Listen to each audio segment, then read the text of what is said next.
আসসালামু আলাইকুম। Advanced learning একাডেমির পক্ষ থেকে তোমাদের সবাইকে জানাই অনেক অনেক শুভেচ্ছা ও অভিনন্দন। সুপ্রিয় ষষ্ঠ শ্রেণীর শিক্ষার্থীরা, আজ সমাধান করব তোমাদের 2026 সালের গণিত বইয়ের পৃষ্ঠা 148 যে নমুনা প্রশ্ন। এখানে দেখো লেখা আছে বহু নির্বাচনী প্রশ্ন। আজকে আমরা এই সবগুলো অঙ্কই আজকে আমরা সমাধান করব। তো চলো আমরা প্রথমে 1 নং প্রশ্নের সমাধান করি। 1 নং প্রশ্নে দেখো দেওয়া আছে যে 12, 10, 14, 8, 16, 9 সংখ্যাগুলোর কোনটি মধ্যক? মধ্যক মানে হলো কি মধ্যবর্তী। মধ্যক মানে কি মধ্যবর্তী। তো এখন এই মধ্যক নির্ণয় করার জন্য সর্বপ্রথমে তোমরা যে কাজটা করবে সেটা হলো, দেখো এখানে উপাত্ত, এগুলো কিন্তু উপাত্ত। হ্যাঁ, এই উপাত্তগুলো তোমার এলোমেলো দেওয়া আছে। মধ্যক নির্ণয় করতে হলে তোমাকে আগে এটা ছোট থেকে বড় সাজাতে হবে। দেখো আমি উপাত্তগুলো সাজালাম ছোট থেকে বড়। তো এখানে সবচেয়ে ছোট আছে 8, পরে 9, তার থেকে বড়, তার চেয়ে বড় একটু 10, সবচেয়ে বড় হলো 16। তো আমি ছোট থেকে বড় সাজাইলাম। তো তোমরা শুধু এটা মনে রাখবে তোমরা কিভাবে মধ্যকটা বের করবে। এটা আমি যেভাবে বলি তোমরা এভাবে করবা। এর চেয়ে বড় মধ্যকও যদি হয়, এটা তো ছোট, এটা তো সমস্যা না, এর চেয়ে বড় থাকবে, তখন তোমরা কি করবা? ধরো এখানে উপাত্ত কয়টা আছে গুনবা, 1, 2, 3, 4, 5, 6। তো 6টা আছে, 6টা থেকে তুমি 2 বিয়োগ করো, তাহলে কত হলো? 4টা। তো এখন এই 6 থেকে তুমি 2 বিয়োগ করলা। আমি জাস্ট এটা তোমাকে কিন্তু এখানে তোমাকে রাফে দেখাচ্ছি, এটা তোমার করতে হবে না। 6 থেকে 2 বিয়োগ করলে তোমার কত হচ্ছে? 4। এবার 4 কে তুমি 2 দ্বারা ভাগ করো, তাহলে কত হয়? 4 কে 2 দ্বারা ভাগ করলে কিন্তু হয় তোমার হলো 2। 2 হয়, তাই তো? 4 কে 2 দ্বারা ভাগ করলে 2 হয়। তো এখন তুমি কি করবা? এই যে 2 পাইলা, এই 2টা তুমি এই প্রথম থেকে 2টা বাদ দিবা, 1, 2 যাইবা, যাওয়ার পরে তুমি এখানে একটা চিহ্ন দিলা। এরপর শেষে থেকে আবার 2টা আসবা, 1, 2টা এ পর্যন্ত আসলা। তার মানে এখন এই মাঝখানে তোমার যে 2টা উপাত্ত রয়েছে 10 আর 12, এটাই হলো তোমার মধ্যক। তবে শর্ত থাকে যেন এটা কিন্তু উপাত্ত তোমার জোড় হইতে হবে। ধরো এখানে আছে 6টা, 1, 2, 3, 4, 5, 6টা, 8টা, 10টা, 12টা, যাই হোক জোড় যদি হয় তখন তুমি এই পদ্ধতিটা অবলম্বন করবা, তোমার জন্য সবচেয়ে সহজ হবে। তাছাড়া কিন্তু তোমার জন্য অনেক জটিল হয়ে যাবে। তাহলে এখানে কয়টা হলো? এই 10 আর 12 আমরা যোগ করব। 10 আর 12 যোগ করলে কত হবে? 22। আর 22 কে এবার 2 দ্বারা তুমি ভাগ করবা, তাহলে হবে 11। তার মানে হবে তোমার মধ্যক হবে 11। তো এটা আমি তোমাদেরকে অঙ্ক করে বুঝিয়ে দিচ্ছি। তাহলে তোমার বাদ, আমি এখন মধ্যকটা লিখি। তো মধ্যক সমান সমান সমান হবে কত? তুমি এই যে 14 আর 16 তুমি বাদ, আবার এই প্রথম থেকে এই 2টা তোমার বাদ, থাকতেছে মাঝখানে 10 আর 12 যোগ করলে কত হবে? 22। তো আমি আগে লিখবো এইভাবে, মধ্যক সমান এই মধ্যবর্তী 2টা পদ বা উপাত্ত 10 যোগ 12, এটার তুমি 2 দ্বারা ভাগ করবা। তো 10 আর 12 যোগ করলে হলো 22। 22 কে তুমি 2 দ্বারা ভাগ করো, তাহলে হয়ে যাবে 11।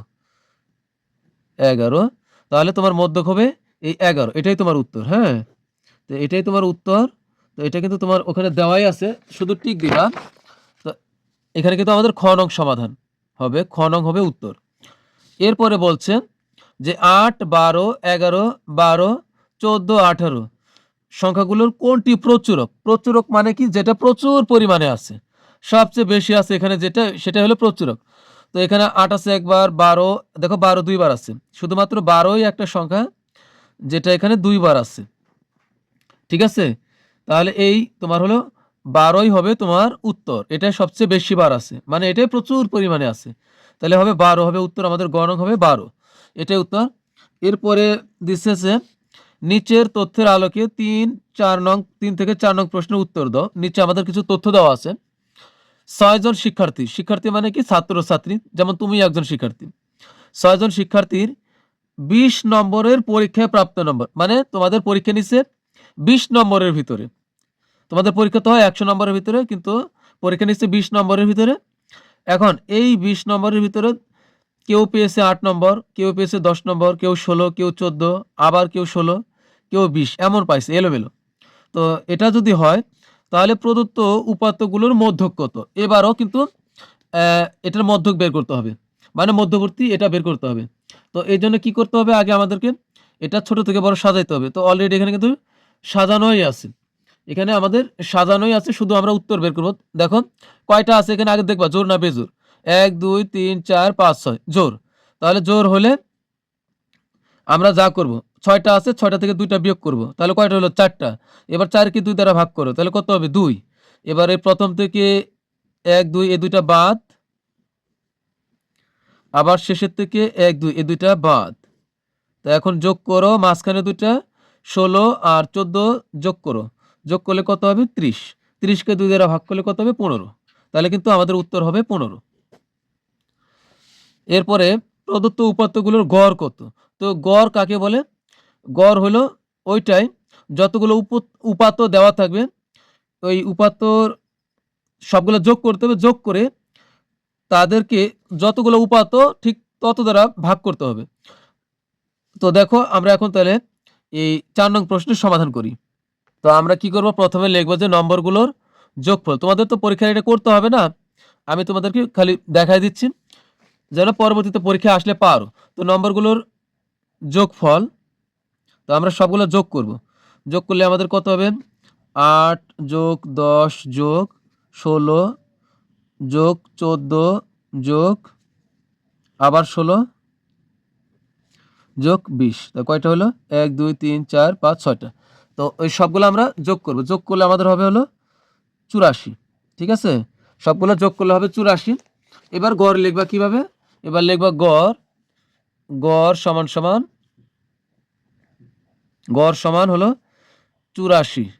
আর তোমার মোট সংখ্যা কয়টা, 1 2 3 4 5 6টা, তাই 6 দ্বারা ভাগ করবা। এটাই গড়। গড়ের নিয়মেই যতগুলো সংখ্যা দেওয়া থাকবে সবগুলো সংখ্যা যোগ করতে হবে, যোগ করি কয়টা আছে এখানে মোট, কয়টা পদ দেওয়া আছে 6টা, এই 6 দ্বারা ভাগ। 6 14 হলো 84, 6 দ্বারা 84কে ভাগ করলে হবে 14। তো এটাই কিন্তু তোমাদের উত্তর। ঠিক আছে, তো এটাই গড়। তো এখানে তোমাদের হবে হলো 14 হবে উত্তর। এরপরে 5 নং দেখো, 5 জন শিক্ষার্থীর শ্রেণী পরীক্ষায় 20 নম্বরের মধ্যে গণিতে প্রাপ্ত নম্বর, হ্যাঁ দেওয়া আছে 10 8 16 14 12। এখন যদি এটা হয় তাহলে এই নিচের কোনটা সঠিক আর কোনটা ব্যাঠিক এটা বের করতে হবে। দেখো এখানে দেওয়া আছে 10, বলছে যে সর্বোচ্চ নম্বর হলো 16, উপাত্তগুলোর সঠিক তথ্য হলো সর্বোচ্চ নম্বর 16। এখানে সর্বোচ্চ নম্বর কি 16 দেওয়া আছে? হ্যাঁ, সর্বোচ্চ নম্বর কিন্তু 16ই আছে। দেখো তাহলে কিন্তু এটা আমাদের সঠিক, 1 নং সঠিক। এরপরে হলো সর্বোচ্চ ও সর্বনিম্ন নম্বরের পার্থক্য হলো 12। এটা কি আসলে 12 হয়? সর্বোচ্চ আর সর্বনিম্ন নম্বরের পার্থক্য। এখন আমরা বিয়োগ করে দেখি 12 হয় কিনা। তো এখানে সর্বোচ্চ নম্বর হলো 16 আর হলো সর্বনিম্ন নম্বর হলো 8। তো পার্থক্য মানে হলো বিয়োগ, কেমন, পার্থক্য মানে হলো বিয়োগ। তো সর্বোচ্চ নম্বর 16 আর সর্বনিম্ন নম্বর হলো 8। তো 16 থেকে 8 বিয়োগ করলে হবে 8। তো এটা তো আমাদের পার্থক্য 12 হচ্ছে না, 8 হচ্ছে, তার মানে এটা একটা মিথ্যা কথা। এরপরে হলো এটা তাহলে ভুল। এরপর 3 নঙ্গে দেওয়া আছে যে পরীক্ষায় প্রাপ্ত সর্বনিম্ন নম্বর 40% বা 40%। এটা কি সঠিক না ব্যাঠিক, এটা আমাদের বের করতে হবে। তো এটা কিভাবে বের করবা তোমরা মনে রাখবা, এই কথাটা সবসময় মনে রাখবা, উপরের ক্লাসে গেলেও তোমাদের কাজে লাগবে। এটা বলছো প্রাপ্ত সর্বনিম্ন নম্বর 40%।